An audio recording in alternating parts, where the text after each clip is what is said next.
किस राइट से आप लोग यहाँ आए हुए हैं? कोई आपके पास पेपर है?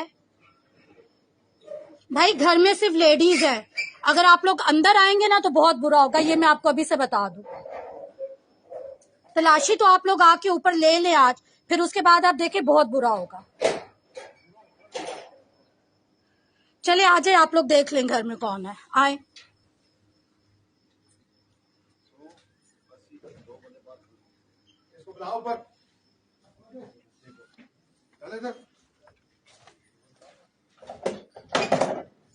आपको पता है घर में लेडीज है? नहीं आप बहन है, लेकिन आप किस राइट से अंदर आ रहे हैं? आप पहले मुझे ये बताएं ना।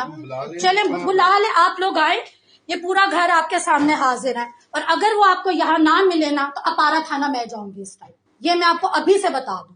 मैं अपारा थाना जाऊंगी कि आप लोग बगैर किसी वारंट के, आप लोग घर में सिर्फ लेडीज और बच्चे, और आप लोग घर के अंदर एंटर हुए हैं। आए चेकिंग करें आप, और लेडीज भी, वो बच्चे भी हमारे बच्चे। चलिए आप लोग चेक कर लेना, आप लोग अपनी तसल्ली कर ले। आप आए ऊपर, आए लैला, इनको सारे कमरे खोल के दिखाओ। आए आप लोग, आए जाओ, अजान इनको चेक करवाओ सारा। नहीं मैं इसको बंद नहीं करूंगी, आप बात ना करें। मैं डॉक्टर खालिद की बेटी हूँ, पुलिस में रह के गए मेरे फादर। आप हमारी भी